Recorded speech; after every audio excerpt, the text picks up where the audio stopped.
Another hurricane chicken coop goes up in flames, upgrades coming to some St. George parks, and Utah Tech's first ever doctorate program. You're watching St. George News at 5. Good afternoon, I'm Cannon Sechrist.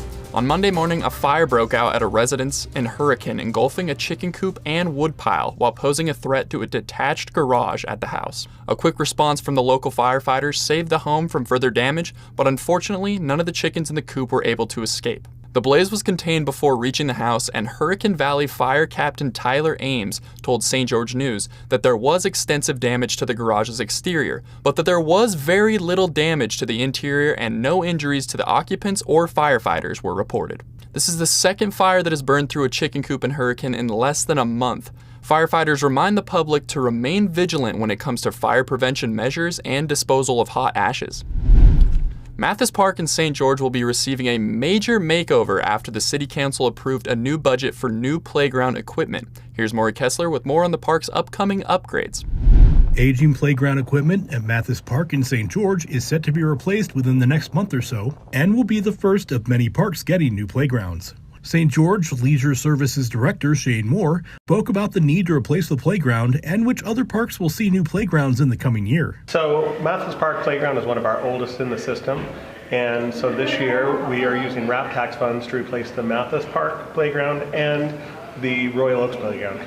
So 25% of our playgrounds are over 20 years old, and so this year with the passing of the GO bond, we're going to see 6 playgrounds in addition to the 2 that we're using right now replaced. And those will be at Christensen Park, Boots Cox Park, Sycamore Tree Park, Middleton Park, and the Canyons Park.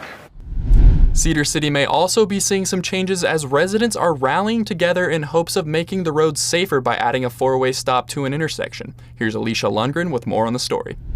Cedar City Council is likely to approve a 4-way stop at the intersection of South Mountain Drive and Talon Drive after hearing the requests of various residents of the neighborhood. Currently, the intersection has 2 yield signs and 2 stop signs, and the city was considering removing the 2 yield signs. Shalon Shaver said that despite traffic counts, the intersection becomes busier on business days as children return home from school or travel to after-school activities between the hours of 3 and 5:30 p.m. So I think to remove the yield signs and not allow us to have a 4-way stop there, it doesn't protect our children.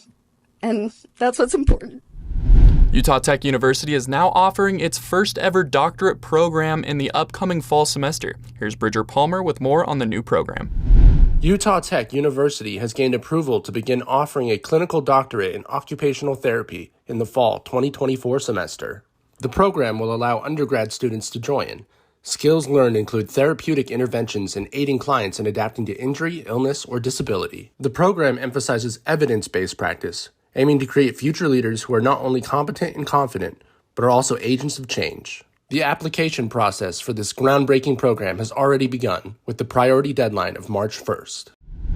Thanks, Bridger.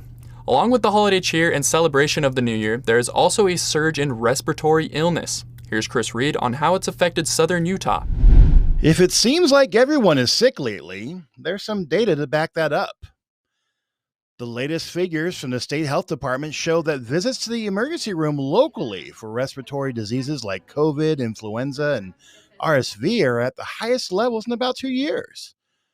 But unlike 2 years ago when COVID was at its worst, those trips to the ER aren't resulting in hospital stays, intensive care, or at worst, death. Now, most of the visits mean a return home with a prescription and a recommendation for plenty of fluids and Tylenol. But overall, despite some worries about the latest COVID variant, local COVID levels are slightly lower than they were a year ago at this time. The biggest issues have been a large jump in 0 to 4-year-olds with RSV and a large jump overall in local flu cases. Thank you for watching St. George News at 5. I'm Cannon Sechrist with St. George News, your #1 source for local news. This has been St. George News at 5.